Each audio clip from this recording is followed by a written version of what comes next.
Hello students, मेरे प्यारे विद्यार्थी छात्र छात्राओं, हिंदी कक्षा में तुम सबका स्वागत है। लगातार 4-5 महीने हो गए, मार्च, अप्रैल, मई, जून, जुलाई, अब अगस्त होने को आया है। अगस्त शुरू होने वाला है, फिर भी हम घर में बैठे हुए हैं। घर में बैठने से हमारा मन उब गया है। ये 4-5 महीने हम पाठशाला में भी नहीं आए हैं। घर में बैठकर हमारा मन उब गया है और बार बार यही वीडियो निकालो, देखो, पढ़ाई करो। इसके अलावा हम कुछ भी नहीं कर रहे हैं। सचमुच तुम्हारा मन उब गया है ना? तो चलो आज हम पहली इकाई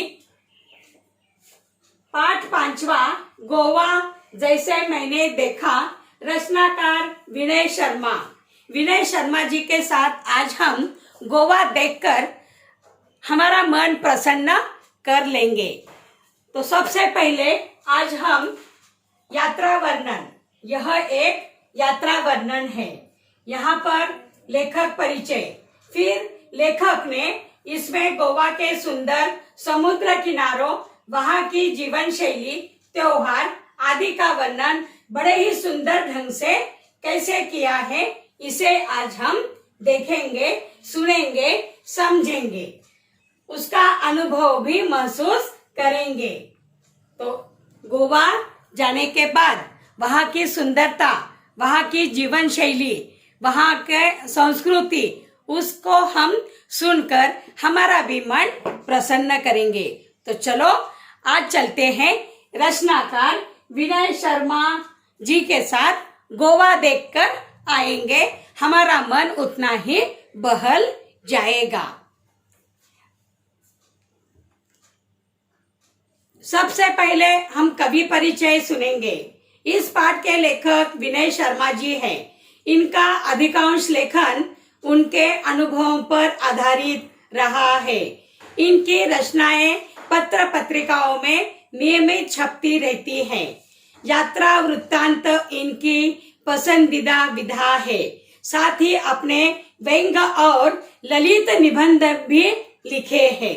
आनंद का उद्गम, अमरकंटक, ललित निबंध, चित्र की परीक्षा व्यंग्य, अमरनाथ यात्रा, प्रकृति के बीच, कोयम्बतूर में कुछ दिन, यात्रा वृत्तांत आदि प्रसिद्ध उनकी रचनाएं हैं।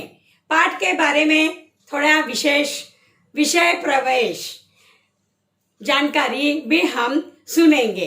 प्रस्तुत यात्रा वर्णन के माध्यम से लेखक ने गोवा के समुद्र किनारों, वहाँ की जीवन शैली, त्योहार आदि का बड़ा ही मनोहर वर्णन किया है। यहाँ के समुद्र तट पर्यटकों आकर्षक के केंद्र बिंदु है।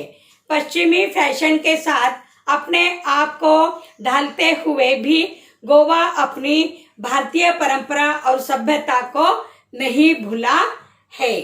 गोवा के हैरत अंगेज कर देने वाले वाटर स्पोर्ट्स, वहाँ की जीवन शैली, वहाँ के पर्व त्योहार के बारे में हम सबको लेखक ने बड़ी सुंदरता से अवगत कराया है। गोवा के स्थानीय लोगों ने अपनी सांस्कृतिक परंपराओं को नीले पानी वाला पथरीला अंजुना बीच, जहां कई फिल्में की शूटिंग भी हुई है। कलिंगड़वुड बीच, जो गोवा का सबसे लंबा बीच है, यह वाटर स्पोर्ट्स के लिए पर्यटकों का पसंदीदा बीच है। ऐसा वर्णन करते हुए लेखक ने गोवा से हमें परिचित कराया है। सचमुच गोवा भारत का एक छोटा सा राज्य है, लेकिन वहाँ की संस्कृति बहुत ही सुंदर, निराली, अच्छी, प्यारी है। लेखक अपने परिवार के साथ इंदौर से गोवा पहुंचे। उनके साथ वहाँ उनके साधु साहब भी सह परिवार उनके साथ शामिल हो गए। लेखक वहाँ बहुत घूमे और इस पाठ के मार्फत उन्होंने गोवा की सारी जानकारी हमें बता दी। गोवा में जाने के बाद उन्होंने महसूस किया कि बदले हुए वातावरण के कारण मन तरोताजा हो जाता है, प्रसन्न हो जाता है और शरीर को कुछ समय के लिए विश्राम मिल जाता है।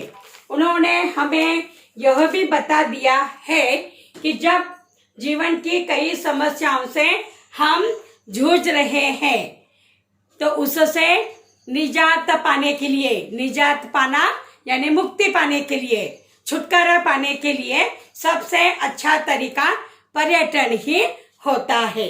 पर्यटन से मन प्रसन्न आनंदी बन जाता है।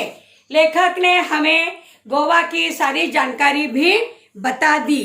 वे कहते हैं, गोवा की सारी जानकारी भी उन्होंने हमें बता दी। वे कहते हैं, गोवा राज्य तो 2 भागों में बटा हुआ है, दक्षिण गोवा जिला तथा उत्तर गोवा जिला। इसकी राजधानी पणजी मांडवी नदी के किनारे स्थित है। यह नदी काफी बड़ी तथा हमेशा पानी से भरी रहती है। गोवा अपने खूबसूरत सफेदी रेतीले तटों, महंगे होटलों तथा खास जीवन शैली के लिए जाना जाता है।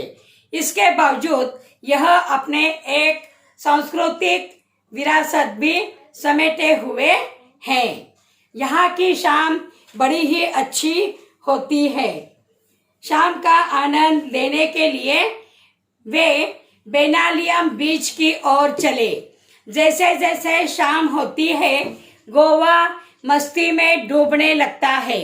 सागर के किनारे पर चांदी जैसी रेत, नीलम जैसे पानी, चर्च, नारियल के पेड़ों का सौंदर्य मन को मोह लेता है। दूर दूर तक विदेशी सैलानियों की भीड़, सैलानिया पर्यटक जो देखने के लिए आते हैं, तो ऐसे सैलानियों की भीड़ दिखाई देती है। वहाँ कोई अच्छा रहा उछल रहा है तो कोई कूद रहा है, कोई नाच भी रहा है। कहीं मोटर बोट राइडिंग हो रही थी तो कहीं पैराशूट राइडिंग। सैलानियों के लिए क्रूज एक अलग ही आकर्षण होता है। क्रूज यानी एक छोटे से स्टीमर में 100-150 लोग संगीत की धुन पर थिरकते हुए सभी नृत्य करते हैं। यह स्टीमर करीब 1-2 घंटे की घुमावदार परिक्रमा कराता है, हमें घूमकर लाता है। बच्चे बहुत खुश हो जाते हैं। ऐसे अपनी पाठशाला की सैर भी वहां पर गई थी और मैं भी उनके बच्चों के साथ गोवा देखने गई थी। वहां का नजारा, वहां की सुंदरता बहुत ही देखने लायक होती है। स्टीमर पर जाने के बाद वे लोग पहले अपनी संस्कृति को बताते हैं और फिर हमें भी उसमें शामिल करके 2-3 गाने हमसे नृत्य करवा के ही लेते हैं। तब ये नजारा बहुत ही सुंदर दिखता है। 2 घंटे कैसे बीत जाते हैं इस बात का हमें पता ही नहीं चलता। तो बच्चों, गोवा देखने का मजा आ रहा है या नहीं? आ रहा है ना? तो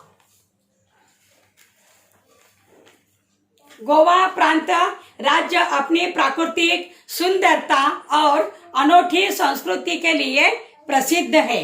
यहाँ की संस्कृति काफी प्राचीन है। आजादी के पहले गोवा पुर्तगाल और फ्रांस की अविशेष था, उपनिवेश था। इस वजह से आज भी यहाँ के रहन सहन, खान पान पर पश्चिमी संस्कृति का पूरा प्रभाव हमें दिखाई देता है। यहाँ लगभग 80% लोग ईसाई हैं। गोवा की एक खास बात यह है कि यहाँ के ईसाई समाज में भी हिंदुओं जैसे जाति व्यवस्था पाई जाती है। दक्षिण गोवा में ईसाई समाज का प्रभाव अधिक है, लेकिन वहाँ के वास्तुशास्त्र में हिंदू प्रभाव दिखाई देता है। गोवा में अत्यंत प्राचीन मंदिर पाए जाते हैं, जबकि उत्तर गोवा में पुर्तगाली वास्तुकला के नमूने ज्यादा दृष्टिगोचर है। इस प्रकार का वर्णन जानकारी लेखक ने, विनय शर्मा जी ने गोवा जैसे मैंने देखा इस पाठ के द्वारा हम तक पहुंचाई है, यात्रा के दौरान पहुंचाई है। मानो हमने आज लेखक के साथ गोवा की सैर ही की है। यात्रा के दौरान लेखक की दिलचस्पी ऐसी थी, दिनचर्या ऐसी थी, सुबह जल्दी उठना, फटाफट नाश्ता करना, दिन भर घूमना फिरना और शाम का रिसोर्ट आकर जहाँ वे रुके थे वहाँ आकर थकान मिटाने के लिए वे पूल में तैरते भी थे। तैरना सभी को अच्छा लगता है। हम बच्चों को तो पानी में कूदकर तैरना अच्छा लगता है, तो लेखक की दिनचर्या भी हमारी तरह ही थी। सुबह होते ही जल्दी जल्दी वे उठते थे, फटाफट नाश्ता करते थे, दिन भर घूमना फिरना और शाम के समय जहाँ वे रुके थे उस रिसोर्ट में आकर थकान मिटाने के लिए वे भी पानी में डूबा करते थे, तैरते थे। गोवा की प्राकृतिक सुंदरता से लेखक हमें भी जानकारी सुनने के बाद बहुत खुशी हुई। हम सभी प्रसन्न भी हुए, है ना बच्चों? तुम प्रसन्न हो गए गोवा की सुंदरता देखकर? मानो आज हमने गोवा की सैर ही की है। वहां के क्षेत्र हरितमा से भरपूर है। अचानक लहरों की आवाज सुनाई दी जाती किसी रणभेदी की तरह थी। वहां खूबसूरत सफेद रेतीले समुद्र किनारे चंद्रमा की चांदनी में चंद्रमा की चांदनी में नहाया हुआ समुद्र, उसमें गहरा नीला पानी देखकर लेखक और हम तुम सुनकर खुश हुए ना? हमें भी अगर मौका मिले तो हम भी गोवा जाएंगे, अपनी आंखों से उसकी सुंदरता को देखेंगे। तो गोवा का एक नज़ारा बहुत ही सुंदर और अलग है। उसे देखकर हमारा मन प्रसन्न हो गया। सुनकर जो जानकारी लेखक के द्वारा हमने ली उसे सुनकर हम भी प्रसन्न हो गए। वहां पर इस दौरान यहाँ नवरात्रि का उत्सव भी पर्व मनाने का सौभाग्य भी प्राप्त हमें हुआ। उत्तर भारत में जिस तरह हर घर तथा गली मोहल्ले में माँ दुर्गा की घट स्थापना कर तथा लड़कियों द्वारा गरबा का पर्व मनाया जाता है, ऐसा ही यहाँ भी होता है।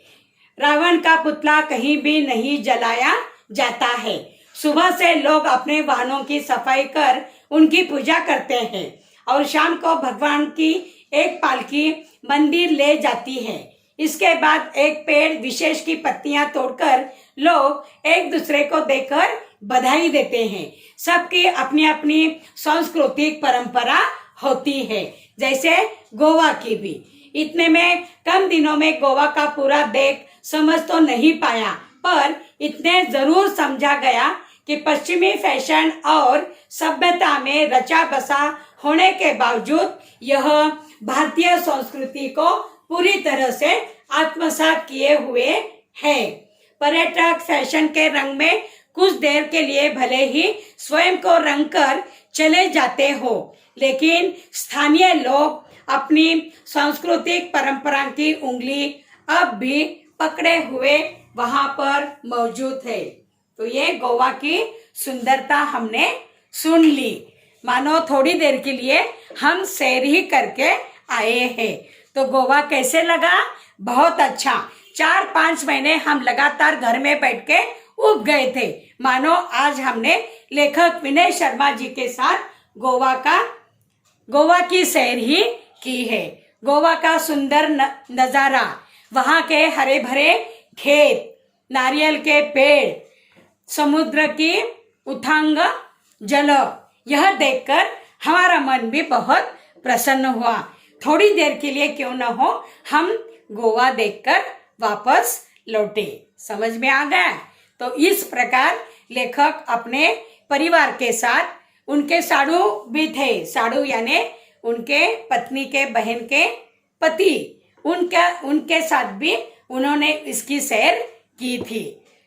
तो बड़ा मजा आया हमें भी, लेखक को भी, लेखक के साड़ू को भी। तो जिस प्रकार गोवा मैंने देखा। तो 4-5 महीनों के बाद आज हम गोवा की सैर करके आए। मानो हाउस बोट में बैठकर, स्टीमर पर बैठकर दूर तक नजारा हमने देख लिया। तो मन हमारा तरोताजा हो गया, हम प्रसन्न हो गए क्या नहीं प्रसन्न? तो आज ही हमें यह पाठ टेक्स्ट बुक से तुम्हें पढ़ना है। पाठ पढ़ने के बाद पाठ के नीचे शब्द संसार में जो शब्दार्थ दिए हैं, मुहावरे दिए हैं, उन्हें भी लिखना है। तो शब्द संसार में मुहावरे: आबोहवा, जलवायु, खाना पूर्ति, औपचारिकता पूरी करना। नंबर 3, हरितिमा, हरियाली, वहां बहुत हरियाली छाई हुई थी। सैलानी, पर्यटक, सैर सपाटा करने वाले। सुस्वादु, स्वादिष्ट। उसके बाद 4 मुहावरे वहां पर टेक्स्ट बुक में पाठ खत्म होते ही लेखक ने दिए हैं। मन तरंगित होना, मन उमंग से भरना। जैसे गोवा का वर्णन हमने सुना, थोड़ी देर के लिए मानो हम गोवा ही चले गए थे, उससे हमारा मन तरंगित हो उठा। निजात पाना, मुक्ति पाना, 2-4 होना, जूझना, जेब ढीली होना, जेब खाली होना, बहुत अधिक खर्चा होना।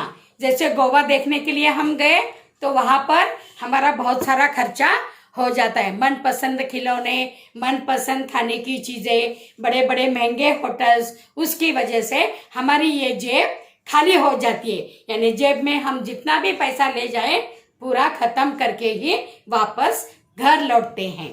तो इस प्रकार आज विनय शर्मा जी के साथ हमने गोवा की सचमुच सैर ही की थी। थोड़ी देर के लिए क्यों ना गोवा घूमकर वापस आए। दूर दूर तक समुद्र किनारा, हरियाली, नारियल के पेड़, उसे देखकर हमारा मन प्रसन्न हो गया। और स्टीमर में बैठने के बाद थोड़ी देर के लिए हम सब कुछ भूलकर उनके संस्कृति के साथ हमने भी नृत्य किया। तब हमारा मन बहुत प्रसन्न हो गया और खुशी खुशी हम घर लौटे।